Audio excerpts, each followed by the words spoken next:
Cerita ini bermula ketika seorang pemuda buruh pabrik yang bekerja di salah satu perusahaan di Jawa Barat pindah ke sebuah kontrakan baru. Ia mendapati kejanggalan di sebuah kamar yang ia tempati.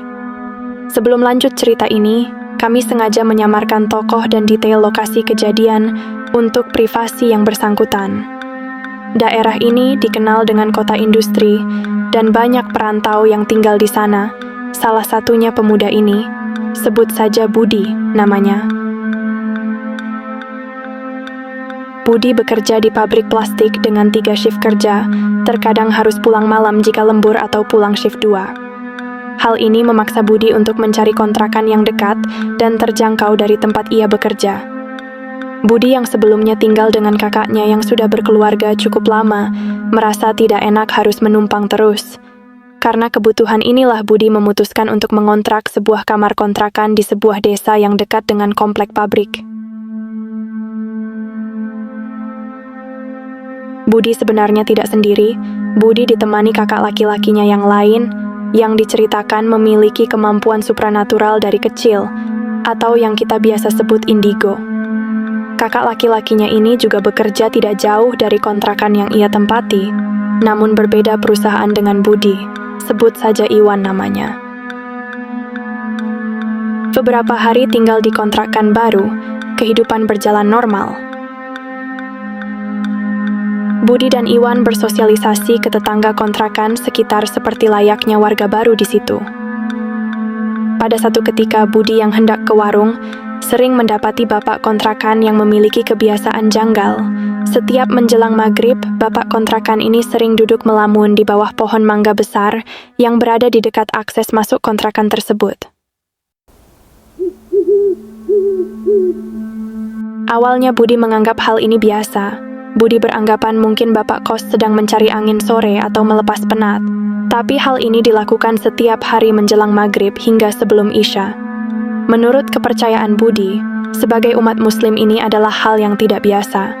Karena pada umumnya orang lelaki dewasa mengerti jika maghrib segera masuk ke rumah atau ke masjid untuk beribadah, sedangkan kontrakan ini tidak jauh dari mushola. Tetapi justru bapak kos ini setiap maghrib malah menuju pohon mangga yang rimbun dan terlihat lembab.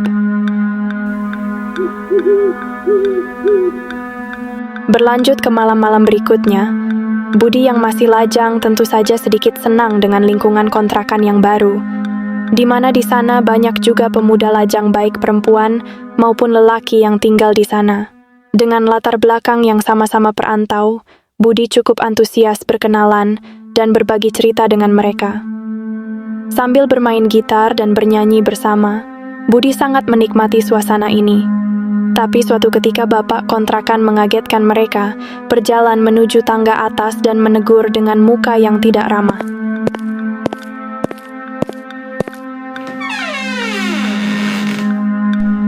Kenapa kalian belum tidur? Jangan berisik.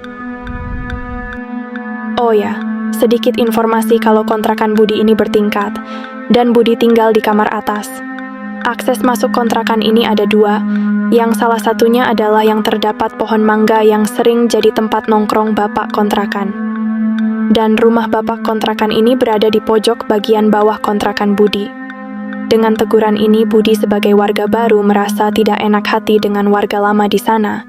Tetapi, justru warga lama keheranan, kenapa semenjak ada Budi dan kakaknya perilaku bapak kontrakan jadi aneh.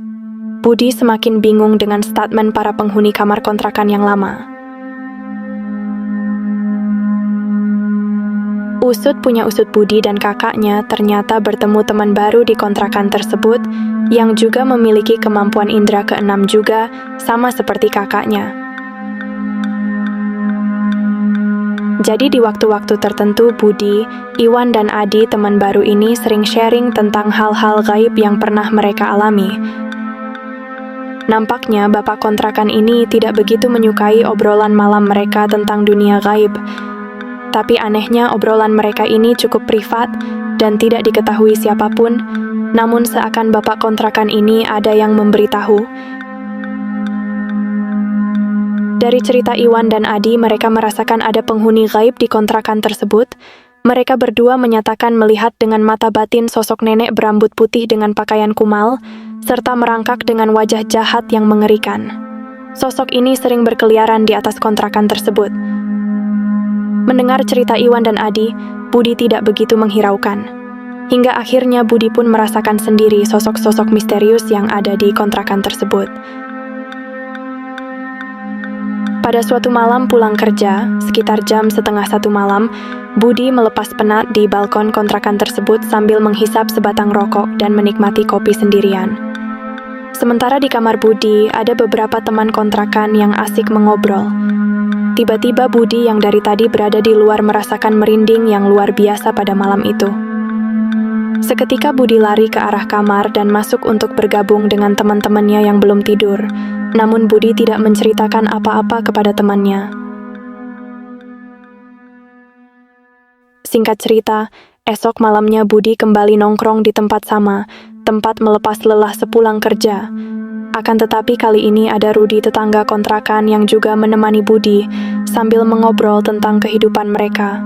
Tiba-tiba saja sekitar jam 2 malam, Budi dan Rudi merasakan hal yang sangat menakutkan.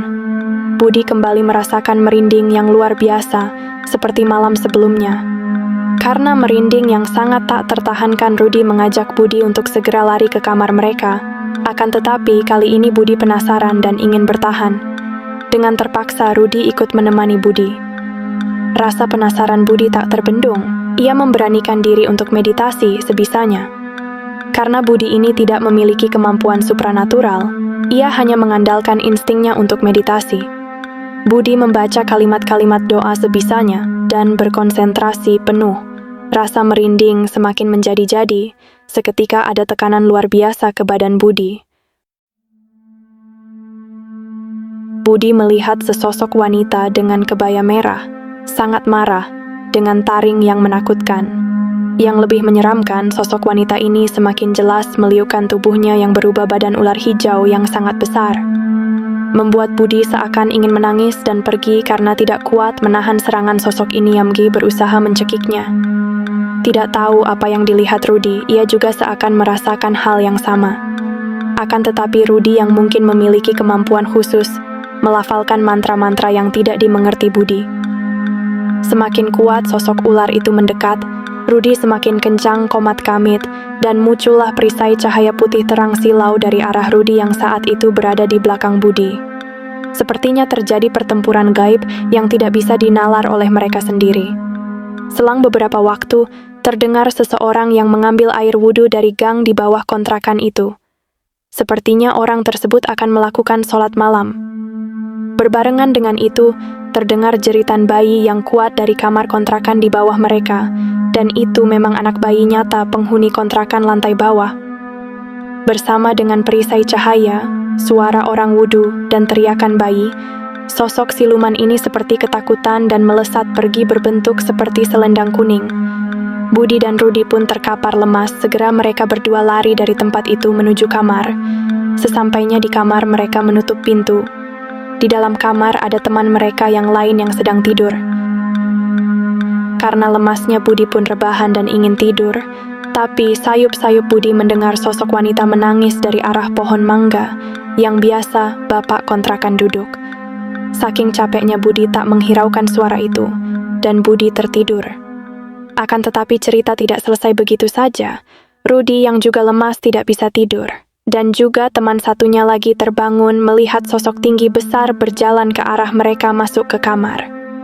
Rudi dan temannya sekuat tenaga menendang-nendang Budi agar bangun, tapi seperti orang pingsan Budi tak bangun. Hingga pagi mereka berdua sembunyi di balik kasur dan menceritakan kejadian menakutkan itu kepada Budi paginya. Budi yang masih bingung akan apa yang terjadi semalam malah tertawa melihat kelakuan kedua temannya. Dari kejadian-kejadian aneh yang sering terjadi, bapak kontrakan semakin tidak menunjukkan keramahannya kepada Budi. Untuk menghindari konflik lebih lanjut, akhirnya Budi dan Iwan pun memutuskan untuk pindah dari kontrakan tersebut.